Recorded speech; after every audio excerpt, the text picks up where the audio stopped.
Hey everyone, Jason Sherman here with Strap On Your Boots. In today's episode, I have with me a digital marketing thought leader, Michael Buzz Buzinski. Welcome to the show, Buzz. Hey, how's it going, Jason?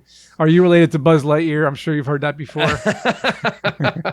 No, He's not a, no, he- no. Maybe Aldrin. I don't know. Buzz Aldrin. All right, because I was going to say Buzz Lightyear. He's about to have his own movie called Lightyear, right? And That's right. So, That's so, right. so your Yes. name is. I have. I was in Florida about 2 years ago, and they had a life-size Buzz Lightyear Oh, in nice. Orlando, and so I went ahead and Got a posed with picture. him. Of course, Yeah. you have to. Awesome. And in today's episode, we're going to talk about 3 steps to double website revenue for your service-based business. It's quite a mouthful. And let's jump into first of all, a lot of entrepreneurs listening to this or watching this, they don't even have a website or they don't even know how to get revenue on their website. So you're talking about doubling what they already don't have. Right. How do we get to the baby steps here? How do we get to the Sure. point where they're actually earning revenue on their website? So that is a great question. Something I actually do cover in the book of the Rule 26, which this premise of the 3 steps comes from. And really what we're talking about is, well, first you need to build a website. Like in today's atmosphere, I don't care what kind of business you are, you have to have a website. 68% of all purchases are precluded by a visit to your website. About the same amount of percentage are consumers go to a search engine to start their buying process. So if you don't have a website, you're not going to be visible on the search engines. And if you're not visible on the search engines, you're missing out on 2/3 of all of the business happening around you. It's a lot. So that's the first baby step, is just at least get a home page. Doesn't have to be anything fancy. My company helps startups like bootstrappers that are just like in concept, like side hustles. For $100, we build them a one-page website. Yeah, At and least gets them out there. And I tell a lot of entrepreneurs, I mean, like you said, there's a lot of landing page websites out there, but Sure. also if you're serious about what you're doing and you don't have a website, I always tell people, listen, guys, 10, 15, 20 years ago, you had to learn HTML, CSS, and JavaScript, but nowadays you got WordPress. It's easy to use. It's like Google Docs. Yep. Just learn how to freaking use it. Like, I don't know why Right. people don't go on YouTube, watch a tutorial, and figure it out, because you need to start editing that and adding blog posts and changing stuff. Right. But they don't want to. They're scared. They think it's difficult. They think it's so. What's your advice for someone out there who's hesitating on jumping into that kind of management of their own site? Right. No, that's a good question. So what we did was we just created a system and a service that allowed people without money to get a website. So that wasn't the excuse. Because so many times I talk to entrepreneurs like, well, I don't have time to learn a new platform. I don't care how easy it is. I'm just going to do a Wix site. I'm like, no, don't do a Wix site. Oh my gosh, you're going to have to do it all over again in 6 months. So, out of just my mission to helping eradicate entrepreneurial poverty, I have created a thing called Buzz Builder. And basically we work with existing themes and marry it with whatever content they have. We put it together and then we maintain the back end of it, and at least they have it. And then from there, we can help them build out that as they have the money and the time. And we build their word I'm looking for is confidence to play with it. Like, you don't have any traffic, so it's not like you're going to ruin anything. And no one's going to be like, what is this website? It looks horrible, because Right? no one's looking at it. Right. But at least if you start with something pretty and then you go test it with people and Right. do the guerrilla marketing type of stuff, you're going to be adding traffic immediately just by you telling people to go to the website, which is how most websites start. And People you telling other people about the website, right? And you're speaking about traffic here. So Yeah. traffic versus getting customers, 2 different things. Like, I mean, you can get 100%. 50 people, 100 people, 1,000 people visiting your website, but why nobody's buying something or hiring Right. you? Like, how do you get people to give you money, basically? If you're a startup, you're going to use people let me use an example. I have a neighbor 4 houses down from me. He's starting a power washing company. Okay. He knows he must get a website. He will not spend the time. He's got a full-time job. He's not spending the time to learn WordPress, but he knows he needs a website. And he heard that I do that. So he came to me and we made that happen, right? Now, what he's going to do, he's going to go without knowing he has the website. That's great. But then he's going to have some business cards, got his website on it. So when he's out there networking, he's handing out this business card so people can see that he's legit. But all of the people on my street will get a special neighborhood discount for him to do the service. And then he's going to use us as his market research. So one, he's going to ask for testimonials, right? Gave me a cool deal, blah, blah, blah, blah, blah. Did a great job. House looks great. Now, hey, can you, knowing what I do now and what I did for you, can you tell me if you would buy from me or click on anything that says contact, or would you do whatever call to action that I have on here if you didn't know that? And you would just get the honest answers from every one of those people he does. And you only need about 10 people that are part of your target market. So right? It sounds like boots on the ground. You need 100%. to talk to people, show them what you have, and ask them, what do you think about this? Would you click on this? Would you pay for this? It's not so much about trying to figure it out. It's more about finding out from people. And so let's talk about conversion rates, because this is a big problem in the entire technology industry is getting somebody on your website, not just clicking on something, but then purchasing something. And there's a lot of cart abandonment, and there's a lot of people who get to the last button and they don't click it. How can we get, and this is really important because everybody listening to this or watching this right now, they are probably struggling to make that first dollar. How can we help people get the first dollar? So it is literally the same people that gave you the feedback. We like literally the same process. Okay. In that, hey, would you click here? Why wouldn't you click here? What's missing? Is the offer too much? Is it too soon? Is it not what you're looking for?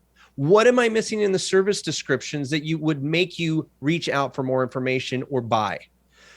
If you don't have a firm to do market research for you, you must do market research. Most people are not going to have a firm to do market research. So exactly. And back in the day, it was super expensive. Yeah. Nowadays, we can train VAs to do market research for us. Of course. Because if we have the right survey, and then we can get the contact information of people who have been there, or you have at least done business with them once or twice.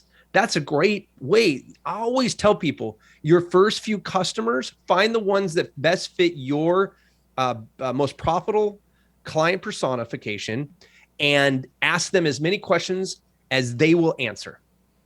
Do not stop asking questions until they tell you to tick off. Yeah, and here's the thing about websites and talking to people around you, like community or customers or whatnot. You need to get to a much larger audience after that, because, especially if, your guy is very specific. He's a power washing, he's local. But what if you're a service related where you make videos for people, or you are a musician who, hey, I can write lyrics for you or whatever. You need to get out to the world. How is somebody who has no budget, no backing firm, no knowledge about virtual assistants, right. Basically, they don't know anything. They're just trying to figure out, I have this amazing talent or skill. I have a website that I cobbled together. My friend helped me or whatever. How do you get that out there besides the boots on the street? The biggest mistake most online businesses make when they're first starting out is they try to take on the world. Okay. Start local. Find out who your clients are locally. Because once you can talk, you understand them, you will start to understand the rest of the country. But the way we talk across the country is a little different, right? New Yorkers don't talk like LAs, and people from Seattle don't talk like people from Orlando, and Texas don't talk like Michiganians, right? It's not there. So don't try to be everything to everybody. Find your niche and talk to them specifically. Then what you do is, if you have something like what you're talking about, say it's a voice talent. Voice talent's tough, right? The first thing I would do if I was a voice talent specifically is I'd find a platform where I can sell my service along with other people who provide the same one. So for voice talent, that would be voice123.com, right? But say I'm a graphic designer, then I'm going to go to Fiverr. I'm going to go to Upwork. I'm going to get that back. I'm going to get those clients through somebody else's international website. Okay. And I'm going to build up that cadre of clients so that I can test out what type of work I like to do if I'm a creative.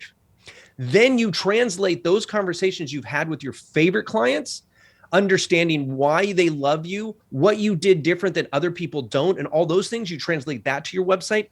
Then you test it one more time with those same people. Say, hey, listen, you've been working with me through Upwork. I've got my own website over here. I'm not, and there is a terms and conditions. There is definitely some issues, but that doesn't say they can't look at your website and say, hey, if we weren't working on Upwork and you saw this, would you buy? Yeah. Or no. Okay. Why? What am I missing here that's on Upwork? Right. Boom, boom, boom. Right. I think once it's tested, then you can put money behind it and start advertising it. But people I think the throw main money thing at websites too much. We do have to kind of talk about the elephant in the room, though. I mean, Fiverr is a really well-known brand that is convenient, right? Because you can just type in voice actor or graphics and you're going to get like 100 results. Whereas to battle against Google search or whatever search engine you're using and typing in voice actor and trying to find your website on page 47 of the search, there's a huge disconnect there. So, you know, but we've discussed this. So it's all about leveraging other platforms to get your services out there to people. And then eventually, hopefully, you know, translating that to your website. But going past that, you're talking about doubling the revenue on, that's the name of the episode here, is how to double your website revenue. So let's just give you an example. So I have a friend of mine who's a painter, right? He does this live art street painting with spray can, and he does these really cool designs, and he can make maybe $200 a day, $300 a day doing that. And he does have a website where he sells them.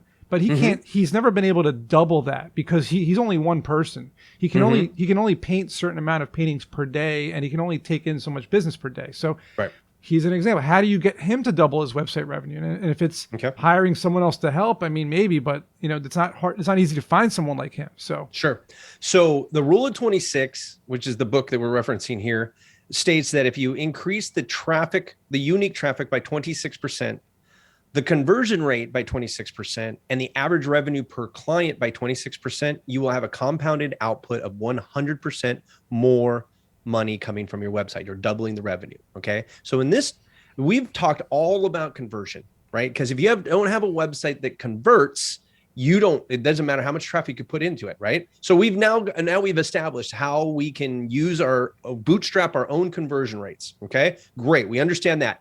Now we need to get more traffic, right? Because that traffic needs to then be able to convert. That right there, there's a lot of ways to get there. Okay, but a lot of them we've already talked about too. Networking, getting into associations, dealing with groups that book for you, getting an agent that will take a commission on bringing affiliate links and stuff like that.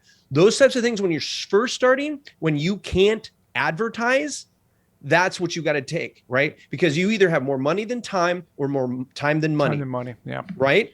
Well, if you have more money than time, you can advertise. If you have more time than money, you got to go out there and you gotta do more work. Yeah, it's a hustle. Like people think they build a website, all of a sudden everybody's going to find me, and it doesn't work that way. I promise you. I've been building websites since 1999. Yes, back in the 1900s, I was building websites. Okay, same here, 1990s for me too.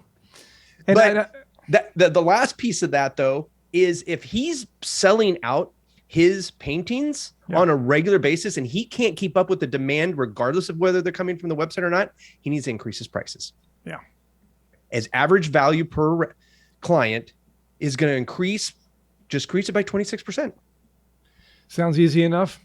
And I want to hear one last thing from you before we go, besides where people can find you, is my dad's a professional pianist. He loves jazz. You told me you're a professional jazz trombonist when you were a kid. Yeah. What was that all about? You were playing in jazz bands, or you were? Yeah, I was. So my junior high school jazz ensemble went pro. Oh wow! And you went along with them? Yeah. So we played in Disneyland, at Sheraton hotels back in the day when that was a thing. And you know, when live bands were actually playing in the foyers and stuff like that of hotels and whatnot. Yeah. So this is back in the late 1980s. That must have been a blast. That must have been a blast. It was a lot of fun. And then everybody went to high school and it all fell apart. Of course. Yeah, at least you had that experience. It's pretty cool. Yeah. Then I picked up the guitar for 15 years and played on stages with one of those. Awesome. Awesome, Buzz. So where can people find you or more about what you do or what you offer?